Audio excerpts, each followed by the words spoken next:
Tim Holder.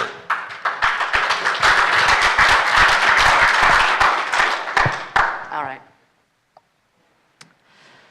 We need a vision. The world is changing fast, and our traditional institutions are wearing out. We need a way to reorganize ourselves. People naturally organize around a project they believe in. People believe in things they feel a personal connection to. The Great Pyramid marks the end of a time when peoples around the world built the largest monuments they could. Those monuments identified nations. They were their symbols of power, the objects that anchored their sense of identity as a single nation. Technological change has now reached a point where we have to change our societal models just as drastically as we did then. We're still the same creatures we were. We'll need to take similar steps. Focal points are a natural need for human societies. Working together is a thing that makes people identify themselves as part of the same group. The more potential a place has to forge change and have meaning, the harder people will work together. That's why the fervor of space fans sometimes borders on the religious. We are onto something. Space is the canvas on which humanity will paint a new identity for ourselves by creating things on a scale we've never previously imagined, by becoming part of a place unlike anything we've ever known. We have to prove that by demonstrating where we're headed. We have a new way. Tools have emerged allowing vast collaboration. Digital worlds can now be shared and are maturing rapidly. Key technologies for space settlement are suddenly much closer to reality. Thanks to the last point, public conversation about space settlement has ticked upwards a lot in the last few years. But the visions that have been presented are tenuous ideas that fall apart under scrutiny. We have to do a lot better, and we can because we've just acquired the tools.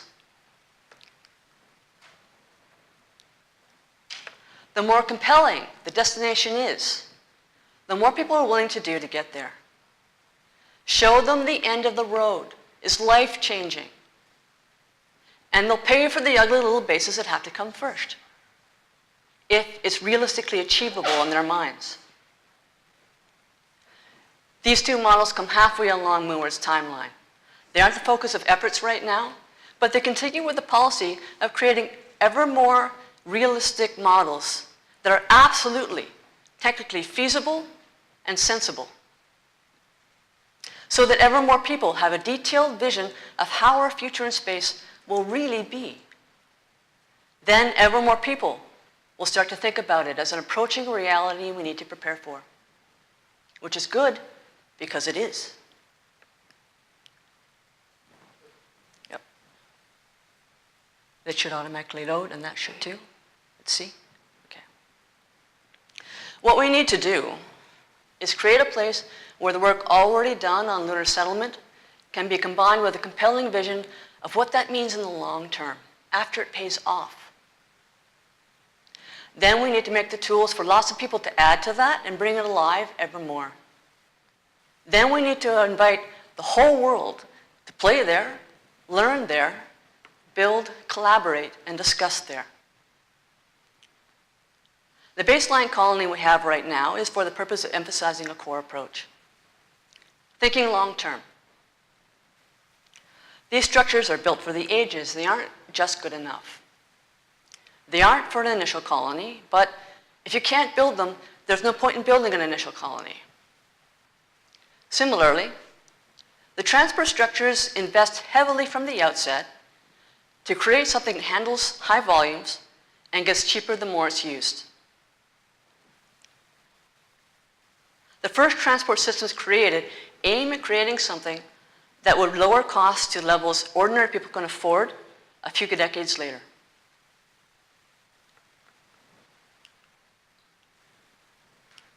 Let's see here. Oh. doesn't want to advance there. There we go. Thank you. Living there happily. Ultimately, this is all that matters. Industry in space is better done by robots alone. Once we have them, give it about 20 years. If you can't honestly say to yourself you'd be happy in this place year after year, it isn't good enough. Industry in space will change our lives, but it's living in space that will change who we are by changing our whole sense of reality. So we have to be happy there. Nothing makes that worth sacrificing. Deep investment. The project assumes a high level of ongoing investment and enlightened technical leadership. This is necessary so that anyone, let me go back here, yeah. The project is divorced from reality because it's necessary in order for anyone, anywhere, to feel equally invited to the party. It also makes a point. What we're capable of is largely determined by our ability to work together and overcome differences. This has never been truer and is becoming more important by the year. We need a place that helps us think that through. Moonwards can be that place. If we want to get closer to living in that world, we need to simulate it in a realistic way and really think about it. Moonwards portrays our future on neutral territory, free from history. To stimulate the most constructive conversation, I think the best idea is to start from the most positive outlook.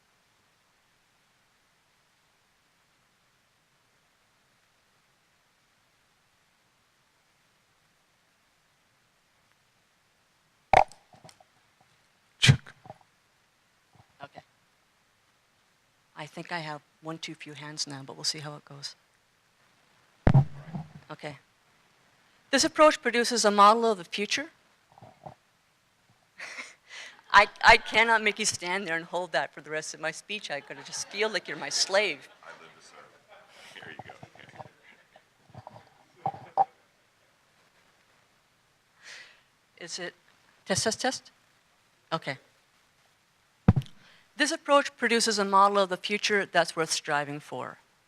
That's what energizes people.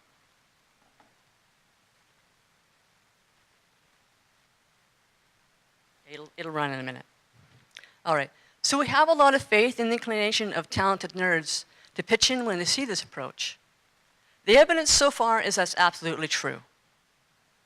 I won't show you what this power plant looked like a year ago, but it's a lot better now because skilled people got interested in the project, came to the Moonwards website and the forum on Space.Stack Exchange, and completely reworked it. Continual improvement like that is core to the project and will remain emphasized. This is a solar thermal power plant. It started from a paper Anthony Colosa did for NASA in the 90s. Last year, Sigbart Brenberg, a young man in Norway, explained to me why it's the best approach to overnight energy storage in the near term and started working out its parameters. In the last few months, Pavel Liksanov in Russia really refined that, and I built the model based on their instructions. Michael James offered to help recently. He got interested in figuring out what would be happened in control mechanisms and propulsion on a non-rotating tether in lunar orbit. The longest equation in the script he wrote has 40 terms in it. With it, we can solidly estimate changes in orbit and angular momentum due to traffic on the tether. Unfortunately, I couldn't make the slide because he hasn't sent that to me yet, but I know it exists. A great power plant and a great transport system, these things are our nerd bait. Create a standard that makes a serious nerd take this project seriously, and we're laughing. More great space nerds will come and flesh this out. And I have to say, I'm really enjoying the first glimpses of that. It's fascinating work. Many models need attention in order to get them to a level where they are truly feasible proposals for a real colony. Many more such models need to be added, and some that exist will need to be replaced by better ideas. We have initial descriptions of all of these on the website, and all the material is available on the GitHub repo. The models are done as Blender files, so they work well for an interactive environment and artwork. We want most models in CAD format as well for engineering analysis. We like Onshape for that because it's cross-platform. Keeping the process accessible is an important goal. We've been able to choose programs that are cross-platform, open source, and free for almost everything we do. The website is written in Jekyll, so we can create a system for others to add content and keep the website organized as it grows. Choosing the platform for the interactive world has been a tough decision. I think the initial things will be done in 3.js. If you have skills in any of these areas and find the project interesting, there's plenty of work, and I'll find a piece that fits for you.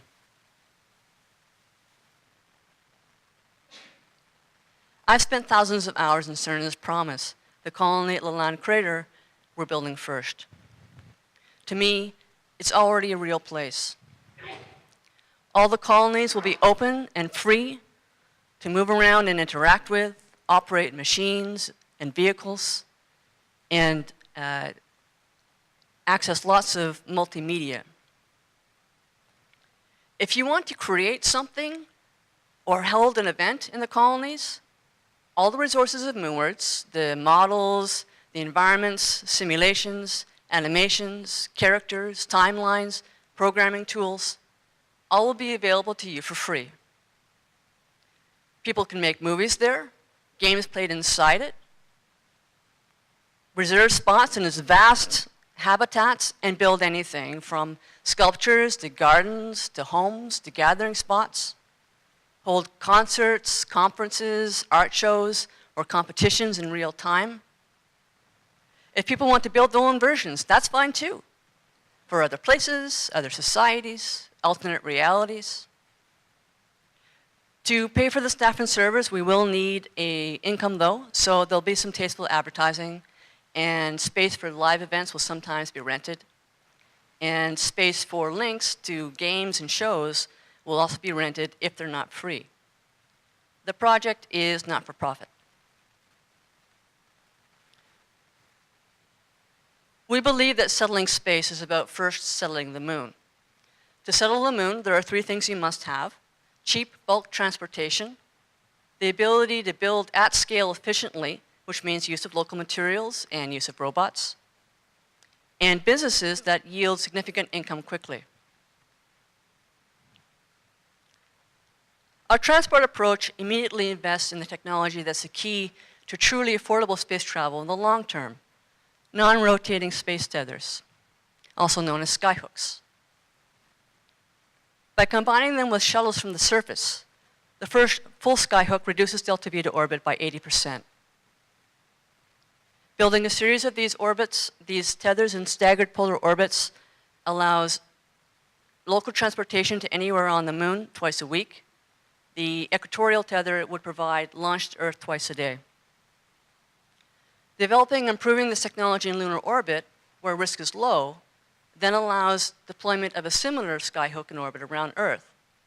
With its foot at an altitude of 250 kilometers, delta V to orbit would be reduced by roughly a quarter, making highly reusable rockets much easier, even with a much higher payload fraction. The colony also includes a nuclear shuttle, because nuclear rockets are a great idea, and they don't happen simply because the public is afraid. That's exactly the kind of thing that belongs in a project devoted to modeling our future. Making better decisions is something a virtual world is uniquely suited to helping with. We're going to show purely the best technical options. It's our best chance to shift the conversation in a healthy direction.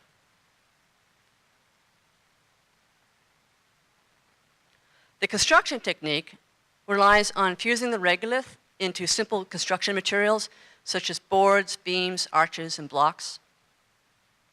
It uses a cast-in-place method that melts the soil directly using Fresnel lenses. For tension loads, basalt is spun into fiber, as is done on Earth, and then made into cables.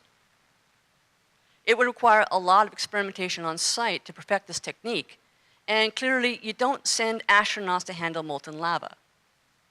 The approach requires agile and intelligent robots that are operated remotely. Their development is a central focus of research in the early days. Testing and refining them is the purpose of the first missions to the lunar surface. The robots don't need to be as agile as with other construction techniques, though. They need to be able to handle the heat of the lava in order to pour it, parge with it, and inject it into gaps. With experience, we'd figure out how to work with pieces just malleable enough to be manipulated, to bend, stretch, and press details into them. The robots need to handle materials hot as molten glass the way automated production lines do in ball factories. Construction also relies on blasting to achieve large-scale excavation. Boreholes are melted through the regolith and small charges laid in grids, so blasting can be controlled finely enough to just loosen materials, and then it's dug out. The process means large, beautiful habitats that aren't expensive to build. Because you're offering a good place to live, you can launch the residence program. The residence program is the sale of permanent places on the crew of the colonies to nations. The first round of places goes for $300 million US per couple. All those accepted must be couples married at least 10 years, over 40, with no children under 18. They live and work on the moon for the rest of their lives. They must be highly qualified to be there as they develop the colonies and create the infrastructure for the lunar economy. The standard is both people in each couple must have degrees in engineering or science, and one must have an advanced degree or an outstanding professional career in a relevant area. Everyone who goes must also be skilled in an art or a sport and have excellent communication skills, and I'll explain that in a minute. The residence program has 7 rounds. Each has twice the spaces as the one before and costs half as much. The last rounds are cheap enough that institutions such as foundations or universities can also send people. In all, 25,400 people go as part of the program. An additional 200 crew come from the spacefaring nations that create the initial infrastructure. The total revenue is $252 billion US. There are several other revenue streams that aren't predictable but could be significant. Broadcasting would be a solid income if done well, which is why selection is based partly on relevant skills. It's part of the program that the colonists show life on the moon to people back home. They create the content for live and recorded shows of their design. This material serves a social purpose back on Earth and fits very well with a virtual world designed to portray all this. Mining of the asteroids brought to orbit helps the colonies grow and establish manufacturing. The precious metal content may be additional income once the tethers allow delivery to Earth cheaply enough. Tourism would also be a supplemental income. It's hard to say how significant these last 2 activities would be economically. The principal industry developed is construction for space and the moon. Spaceships, satellites, space stations, tethers, space probes, and creating the infrastructure for a growing lunar population. Just as happened with all the colonies on Earth, a moment would come when most of the economy is internal trade, not trade with Earth. Somewhere around that time, the trade balance also tips in the moon's favor. Also around that time, things go boom. The timeline includes a contemplation of what happens once we manage to create robots intelligent enough to work at near human levels, including building more robots. In this case, they create Leland City, which then accepts 1 million settlers. Once they're done, those robots need something else to do. Moonwards is a good place to think about what will happen when those days come. We really don't know how long it'll be and have no idea what will happen next. I'm inclined to think a lunar colony is probably the best place to let self-aware intelligent robots run around until we know how to work with them safely. These are things we genuinely need to think about. If people took the long-term view, we would not be discussing how much we're willing to pay for this, or how soon there's going to be profit, or who's going to benefit. We'll all benefit once we get far enough, hugely. We've never shown that to be true. We've never had the tools before. Now we have a way to show the general public in a powerful, intuitive manner how to colonize space and what would happen as a result. Something else. There's never been a good way to colonize space before. It would have been hugely expensive to build just a few miserable huts, and people would have died. The dream was right, but the time was wrong. The key technologies are appearing now. Things are lining up perfectly. Our ability to communicate a vision and get it across to the public is appearing just ahead of our ability to go build at scale and have heavy traffic back and forth without people dying. That's no coincidence. It's just another marker of how quickly our power is now growing. It's the same reason we have a tin pot dictator inches from having nuclear weapons, and governments have their secrets splashed across the news. It's the reason why one street vendor setting himself on fire can spark an uprising in 6 countries and government reforms in 5 more. It's the reason we have no idea what jobs will be like in 10 years. Money is quickly becoming concentrated in fewer hands. Trillions of dollars sit in the banks of small islands, and yet extreme poverty is withering across the world. It wasn't time before. The time is dawning now. Set aside the thought, we've never done this before, it wasn't time. The Great Pyramid was built to solidify our changing sense of who we are. The Neolithic Revolution spread agriculture across the world, but it took centuries. The Great Pyramid marked that change, and we need a new focal point that will mark the change that's happening to us now. We're going through something just as big, but this time it's running its course in decades. If we take up our new tools and create a way for anyone to participate, everyone to learn, and together choose a path we find inspiring, we'll get through this in the healthiest way. If Moonwards is done well, it'll explode. Then we'll see how much will there is out there to work on something daunting, to create a real vision for something monumental. Then we'll see how much will there is to actually go build something like it. If the public have a real vision they believe in, that it can really be done, they'll make it happen, even if it takes decades. Along the way, in Moonwards, a lot of fascinating things are going to happen. Please consider helping it grow. Thank you.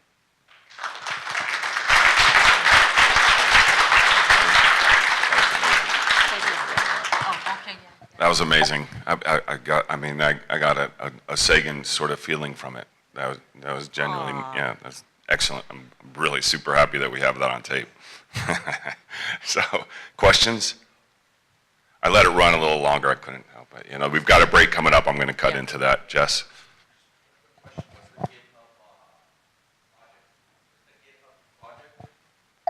Where is it? It's under the name Moonwards. If you, yeah. Yeah. Yeah, and it's on the website too. There's links from the website. What's the URL? Of the GitHub site, I couldn't tell you offhand. But if you went to GitHub and searched for Moonwards, you'd get it. Google Mint And the website is moonwards.com. It's linked to there, yeah. So I was interested in the fact that the first couple rounds of settlers, if you will, you were looking for married couples, and I think you said no children under the age of 18? Oh, that the couples couldn't have any children under the age of 18. Right, okay. Yeah.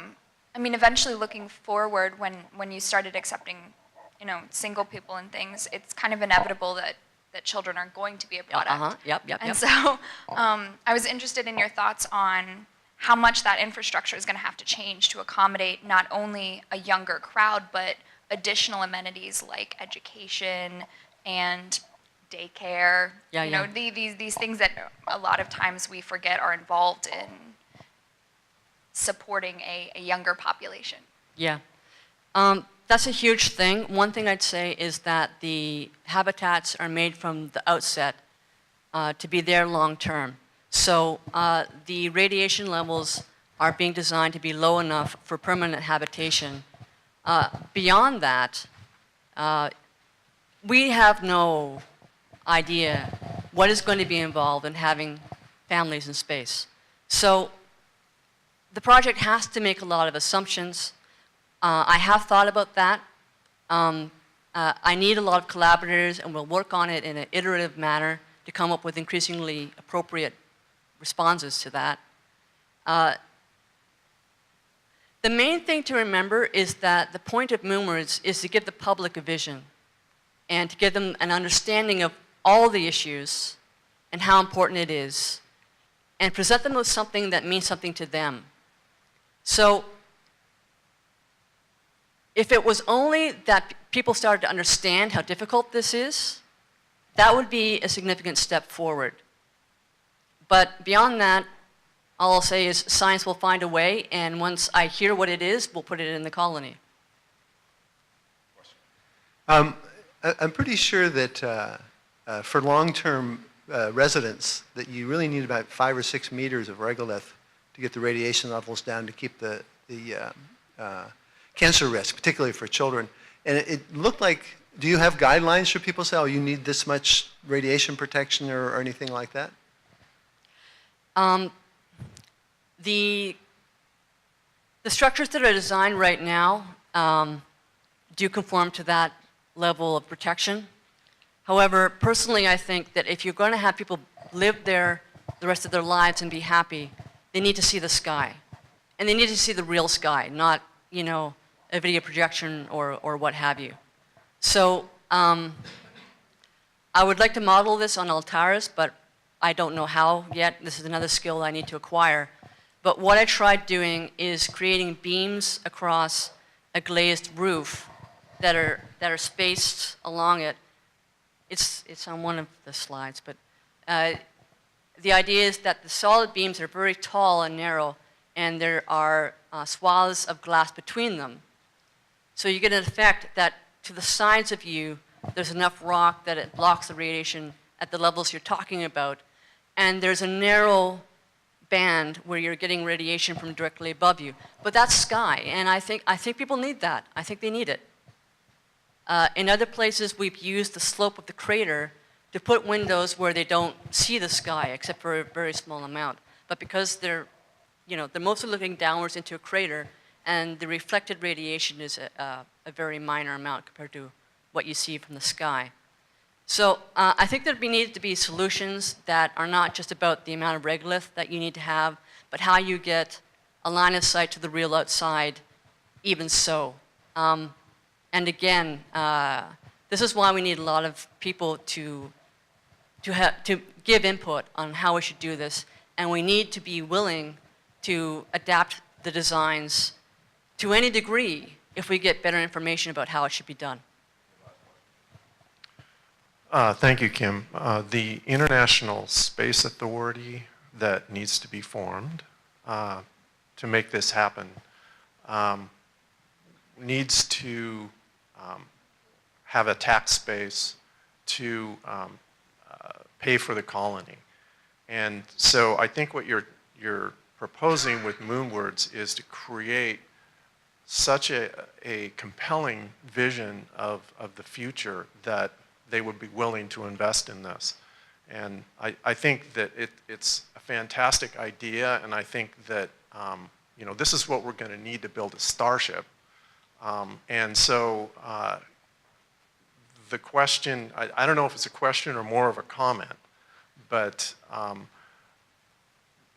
your idea of this colony, how will you make it so compelling that people are willing to go there and make it, I mean, willing to invest and make it happen? It's essentially going to come down to life imitating art. And it's sort of a circular process. If the public becomes more interested in this, they'll start saying things about what they expect and what they want, and you can adapt the design to take that into consideration. And then they have more advanced ideas about what they want and expect, and you do it again. And there's going to be lots of other factors to this. This is just a gap we have right now. We need to address this gap because we need the general public. We have to have them on side.